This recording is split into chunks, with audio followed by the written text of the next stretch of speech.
하나님 말씀 함께 보겠습니다. 고린도전서 2장 전장입니다. 고린도전서 2장 1절부터 16절까지 저와 같이 한 절 한 절씩 교독하시겠습니다. 1절 제가 먼저 읽겠습니다. 형제들아, 내가 너희에게 나아가 하나님의 증거를 전할 때 말의 지혜의 아름다운 것으로 아니하였나니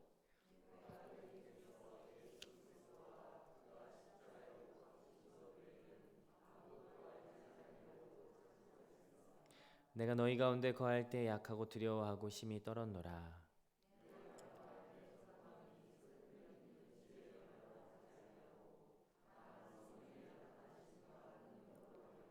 너희 믿음이 사람의 지혜에 있지 아니하고 다만 하나님의 능력에 있게 하려 하였노라.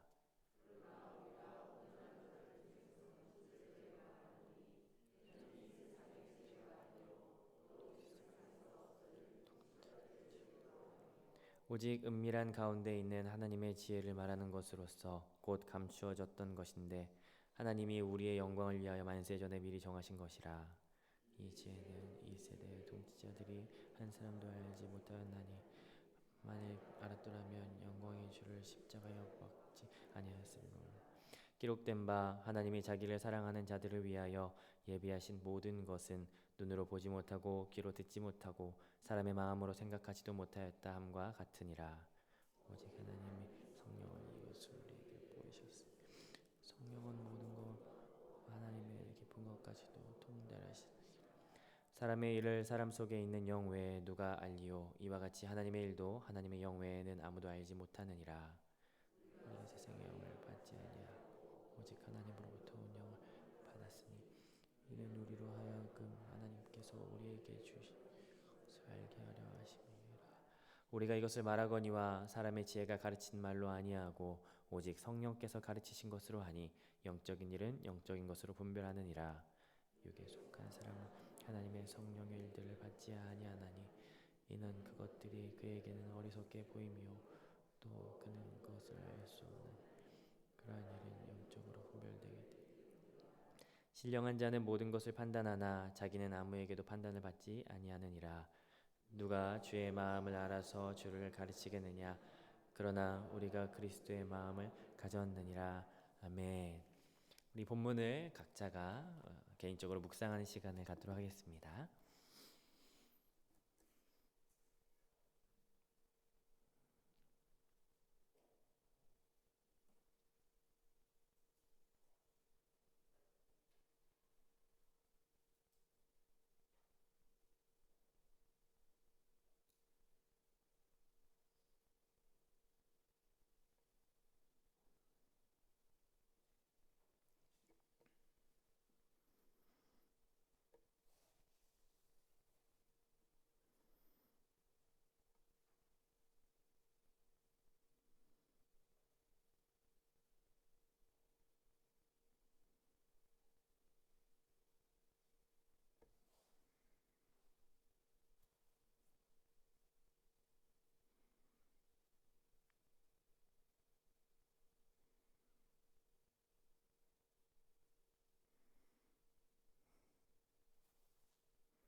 우리 같이 함께 말씀 보도록 하겠습니다. 우리는 계속해서 고린도전서 말씀을 보고 있습니다. 고린도 교회에 문제가 있었습니다. 크게 두 가지 문제였는데요. 무엇이었죠? 분열과 음행의 문제였습니다. 이번 주는 1장부터 4장 범위에 있는 분열의 내용을 같이 함께 묵상하고 보고 있습니다. 그래서 그 분열에 대한 문제를 해결하기 위해서 바울이 1장부터 4장까지의 내용을 서술하는데 조직적으로 이야기를 합니다. 먼저 그 분열의 이유가 무엇이라고 말씀드렸죠? 궁극적인 이유가 예수님에게서 멀어졌기 때문이다라고 말씀을 드렸어요. 그래서 예수님에게서 멀어졌기 때문에 1장부터 2장까지는요. 예수님의 진짜, 그러니까 예수님의 그 실제 복음에 대해서 주목할 수 있도록 복음에 대해서 1장부터 2장까지 계속해서 보여주고 있죠. 그리고 3장부터 4장까지는 예수님에게서 멀어지는 또 다른 것에 주목하여 있던 그 다른 것이 허무한 것이다 라는 것을 드러내요. 그래서 3장 4장에서는 사역자들에게 주목했던 너희들인데 사역자들 아무것도 아니야. 사역자는 그냥 시중 드는 사람이고 일꾼이고 정원사고 사형이 예비된 자와 같아. 뭐 그런 식으로 이제 서술을 해 나가죠. 오늘은 그 1, 2장 그 복음에 대해서 같이 함께 보고 있습니다. 특별히 어제까지 이제 1장을 봤는데 1장의 내용을 좀 간단하게 함축해 보면 복음이 뭐냐? 십자가의 도가 뭐냐? 하나님의 지혜가 뭐냐? 하나님의 지혜와 세상의 지혜와의 다른 점이 무엇이냐라는 것을 어제까지 드러냈고요. 오늘 그 2장에서는 무엇을 말하냐면요. 그렇다면 그 복음이 하나님의 지혜가 우리에게 어떻게 오게 되었느냐, 우리에게 어떻게 전해지게 되었느냐, 방식이 무엇이냐, 전달 방식이 무엇이냐라는 것을 주목합니다. 어떻게 우리에게 오게 되었을까요? 오늘 본문에서 바울이 말하고자 하는 것은 무엇일까요? 정답을 먼저 말씀드려야겠죠. 정답은 오늘 이 본문 안에서 가장 많이 등장한 단어를 찾아보시면 됩니다. 그 단어가 뭐죠? 성령이에요. 몇 번 등장했는지 혹시 아십니까? 성령을 지칭하는 하나님의 영, 하나님으로부터 온 영까지 포함한다면요, 총 7번의 단어를 반복하면서 이 성령을 강조하고 있는 것을 보게 됩니다. 결국 오늘 본문의 주제는 성령이에요. 그런데 어떻게 이 성령을 풀어나가는지 함께 보시도록 하죠. 1절부터 5절까지는요, 먼저 바울 자신의 이야기를 하면서 시작하고 있습니다. 1, 2절이 하나의 문장으로 나눠질 수 있고 3절부터 5절까지 하나의 문장으로 나눠질 수 있습니다. 이 두 문장은 앞에 시작하는 단어가 동일합니다. 물론 한글 성경에는 드러나 있지 않지만요. 그리고 내가로 시작하는데요. 1절 그리고 내가 너희에게, 그리고 내가 형제들아 너희에게, 형제들 너희에게 나아가야 하나님을 전할 때로 시작하고 있고요. 3절에서는 그리고 내가 너희 가운데 거할 때로 시작하고 있는 거예요. 문장 구조도 거의 비슷합니다. 1절에 보니까 하나님의 증거를 전할 때 뭐로 안 했다라고 합니까? 말과 지혜의 아름다운 것으로 하지 않았다라고 해요. 3절, 4절 보니까 뭘로 안 했다라고 해요? 설득력 있는 지혜의 말로 하지 않았다는 거예요. 사도 바울이 하나님의 복음 예수 그리스도를 전할 때에 사람의 말과 아름다운 것, 설득력 있는 수사학으로 말하지 않았다라고 이야기를 하죠. 왜 그랬을까요? 이 내용은 17절에서 등장했던 1장 17절에서 등장했던 부분인데요. 왜 십자가의 도를 전할 때 수사학적 언변으로 이야기하지 않고 그냥 하나님의 도를 있는 그대로 전하려고 했을까요? 그 이유는요, 5절 끝에 있습니다. 너희 믿음이 사람의 지혜에 있지 아니하고 다만 하나님의 능력에 있게 하려 하였노라. 바울이 부단히 노력하고 부단히 애썼던 것은 뭐냐면 내가 전하는 이 복음으로 인해서 혹 내가 주목받을까 봐 두려웠던 거예요. 지혜 있는 사람, 똑똑한 사람이 하나님의 도를 탁월하게 전해요. 이를테면 서울대 박사 학위를 받고 아니면 더 높은 학위를 가진 사람이 하나님의 도를 전하는 거예요. 근데 하나님의 도를 전할 때 굉장히 이해하기 쉽고 유창하고 아주 탁월하게 전합니다. 그러면 뭐가 주목될 수 있을 우려가 있습니까? 이 사람의 학벌, 이 사람의 말하는 언변, 이게 주목받을 수 있잖아요. 바울은 사실 굉장한 학문을 쌓은 사람이었어요. 그래서 바울이 계속해서 조심했던 것은 무엇이냐면 나의 이 쌓아온 것이 혹 하나님의 도, 하나님의 도의 그 실제를 전하는 것에 방해가 될까봐 두려웠던 것이죠. 그래서 여기에서 1절부터 5절 사이에 가장 해석하기 애매한 단락이 3절입니다. 내가 너희 가운데 거할 때 약하고 두려워하고 심히 떨었노라 라는 거예요. 갑자기 생뚱맞게 이 내용이 들어가는데 왜 들어갔을까? 사도 바울의 약함을 여기에서 왜 드러내는 것일까? 사도 바울이 무엇에 약했다라고 정확하게 알 수는 없어요. 그러나 계속해서 바울이 말씀을 전할 때 자기의 약함을 드러내는 장면들이 많이 등장하는데요. 바울의 약함을 드러내는 이유는 뭐냐면요. 바울이 약하다라고 자신을 드러내요. 그러니까 나는 약한데 약함에도 불구하고 하나님의 복음이 드러나지 않냐. 그것은 뭐냐면 내가 주목되는 것이 아니라 하나님의 능력 때문에 이게 가능하다라는 걸 말하는 거예요. 내가 언변이 어눌해, 말하는 것도 서툴어. 그런데 너희 가운데 하나님의 말씀이 뿌리 내릴 수 있었던 이유는 내가 어눌함에도 불구하고 하나님이 나를 쓰셨기 때문에 하나님의 능력과 하나님의 그 탁월한 말씀이 너희 가운데 심겨졌다라는 것을 말하고자 함이죠. 그러니까 결론은 1절부터 5절까지의 핵심은 사도 바울이 자신의 연약함을 드러내는 그 궁극적인 이유는 뭐냐면 사람의 지혜로 이 하나님의 복음이 설명되지 아니하고 하나님의 복음 그 자체로 너에게 설명되기를 원한다라는 것을 말하고 싶다라는 사실이에요. 자, 6절부터 16절까지의 단락을 한번 같이 보겠습니다. 이 단락에서는 그러면 이제 바울이 그러면 이제 1절부터 5절 사이에 바울이 그렇게 전달할 때 이게 사람의 지혜로 전달된 것이 아니고 그럼 너에게 어떻게 전달됐냐면 성령께서 그것을 전달하게 하신 것이야. 성령께서 그 말씀을 듣게 하신 것이야 라고 주목하며 이제 6절부터 16절에 이 성령에 대해서 성령의 능력에 대해서 이제 주목하기 시작합니다. 6절부터 16절까지를 이해하는데요.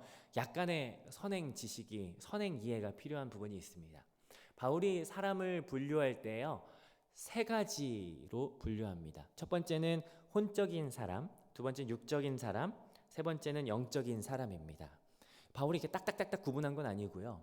이것을 신학적으로 잘 정리해 보니 이런 결론이 나오는 거죠. 첫 번째로 혼적인 사람은요. 헬라어로는 푸시키코스라고 하는 단어를 가지고 있습니다. 자연인, 일반인을 뜻해요. 그냥 평범한 사람, 성령을 받지 아니한 사람, 예수님 안 믿는 사람을 의미하는 거죠. 이를테면은 6절 8절에 등장하는 통치자들이 그런 사람들이고요. 14절에 보니까 육에 속한 사람은 이라고 나오는데 여기에 해당하는 사람이 이 혼적인 사람입니다. 두 번째로는 육적인 사람이 있습니다. 사르키코스라고 하는데요.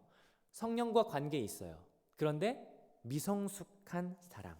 예수님을 믿지만 어린아이와 같은 신앙을 가진 예수님을 엄청 오래 믿었는데도 성장이 없는 그런 사람을 이야기하는 거죠. 오늘 본문에 등장하지 않고 13장 1절 2절에 이제 젖먹이와 같은 신앙으로 표현이 됩니다. 세 번째는 영적인 사람이에요. 푸뉴마티코스라고 하는데요. 성령과 관계에 있으면서도 성숙한 사람. 그래서 6절에 보면은 온전한 자, 15절에 보면은 신령한 자, 이런 부분으로 성령과 교제하는 사람으로 나눠지는 거죠. 자, 그러면 6절 보면요. 그러나 우리가 온전한 자들 중에서 지혜를 말한다라는 거예요. 성령과 관계 있고 성숙한 사람으로서 하나님의 지혜를 말하는데 이 하나님의 지혜는 뭐예요? 세상 지혜도 아니고 세상에 없어진 통치자들이 알았던 지혜도 아니고 하나님의 지혜이다라고 이야기를 하는 거죠. 그 하나님의 지혜에 대해서 7절 8절에 하나님의 지혜는 어떠한 것인가 라고 네 가지를 표현합니다.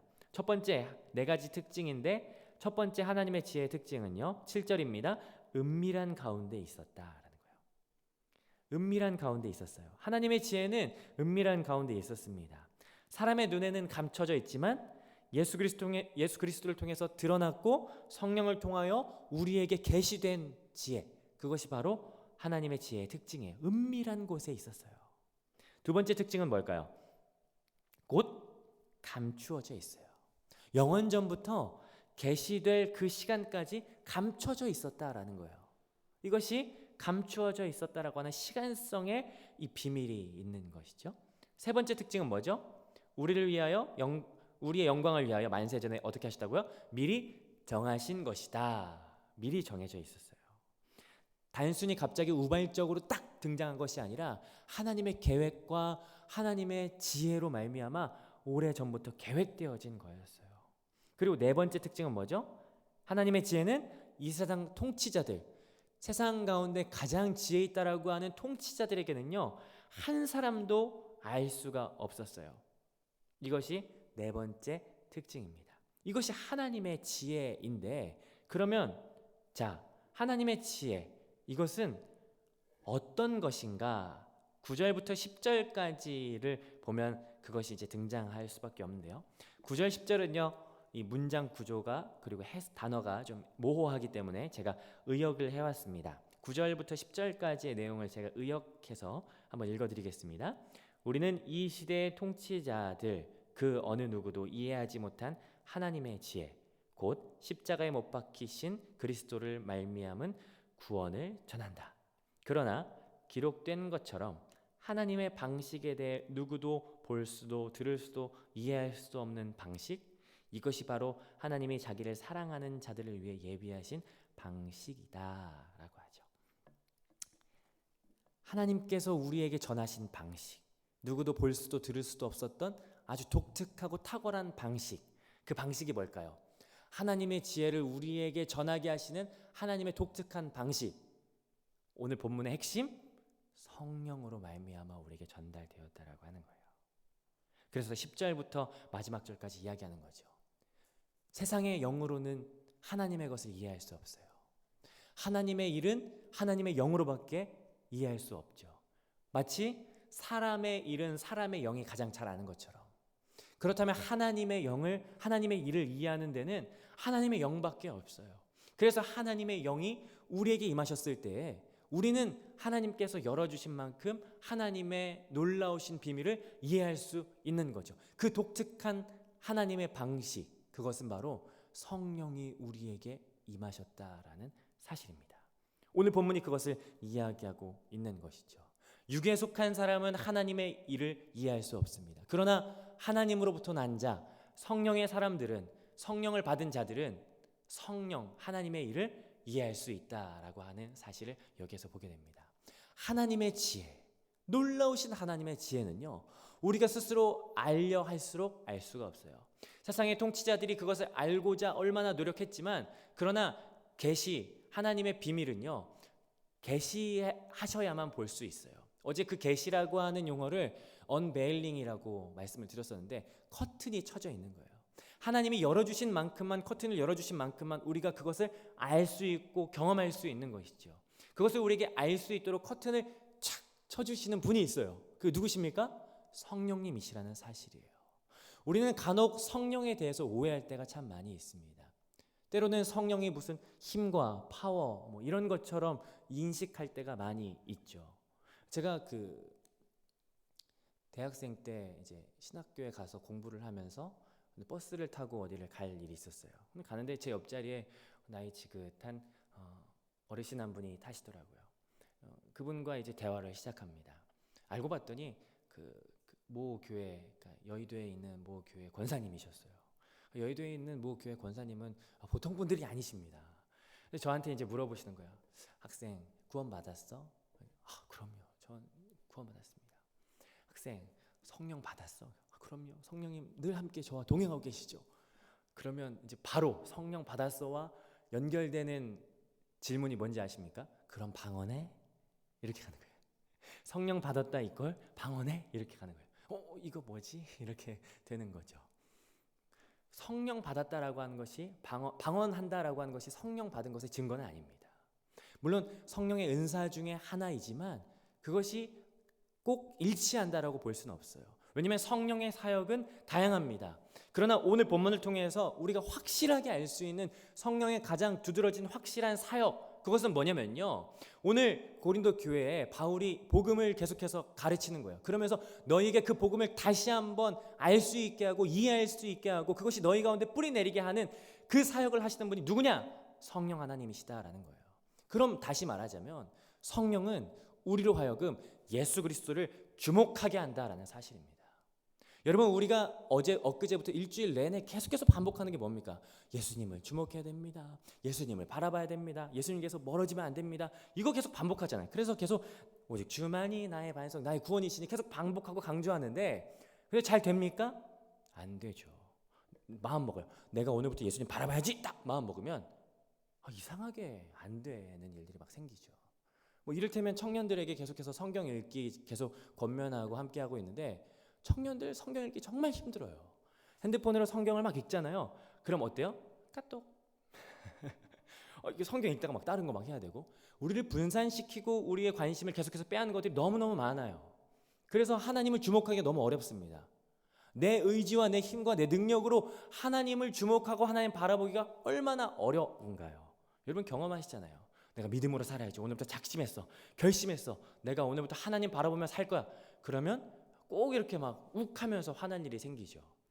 오늘 새벽에 저희 셋째가 배고프다고 한 10분 일찍 일어났는데, 제가 일어나는 시간보다 10분 일찍 일어났는데 밑에서 막 뭐가 막 올라오더라고요. 그래서 이러면 안 되지. 잘 안 돼요. 잘 안 돼요. 그러나 나의 힘과 나의 능력으로 하나님 바라볼 수 없지만 하나님 바라볼 수 있게 도우시는 분이 계십니다. 그분은 바로 성령 하나님이시죠. 오늘 그 성령 하나님을 의지하시는 하루가 되시기를 주님의 이름으로 축복합니다. 고린도 교회에 문제가 있었어요. 분열되는 문제가 있었어요. 하나님을 바라보지 못하는 치명적인 질병에 걸려 있었어요. 하나님을 바라보고자 해도 그들이 살고 있는 토양과 그들이 살고 있는 삶의 환경이 그들을 쉽사리 놓아주지 않아요. 그러나 그 모든 것을 끊어내고 가능케 하시는 분이 성령 하나님이심을 바울이 오늘 강조하고 있다는 사실입니다. 그러하기에 오늘 여러분, 우리가 하나님 앞에 그렇게 구하며 나아갔으면 좋겠습니다. 성령 하나님, 내가 주님을 바라볼 수 있도록 도와주십시오. 주님을 바라보는 것이 참 어렵습니다. 그러나 성령님께서 도와주신다면 가능하리라 생각합니다. 하나님 도와주세요. 그렇게 고백되어지는 오늘 하루가 되시기를, 그래서 하나님의 지혜 안에서 자유함을 누리시는 성령의 능력을 힘입으시는 오늘 하루가 되시기를 주님의 이름으로 축복합니다. 같이 함께 우리 들은 말씀 가지고 기도하길 원합니다. 함께 기도할 때 먼저 첫 번째 기도 제목은요, 우리 좀 하나님 앞에 그렇게 좀 간절하게 나아갔으면 좋겠어요. 하나님, 내가 믿음으로 살아가고자 하는데 잘 되지 않아요. 하나님, 내가 오늘 말씀 따라서 하나님의 지혜 그리스도를 주목하여 보기를 원하는데 잘 되지 않습니다. 성령님 도와주십시오.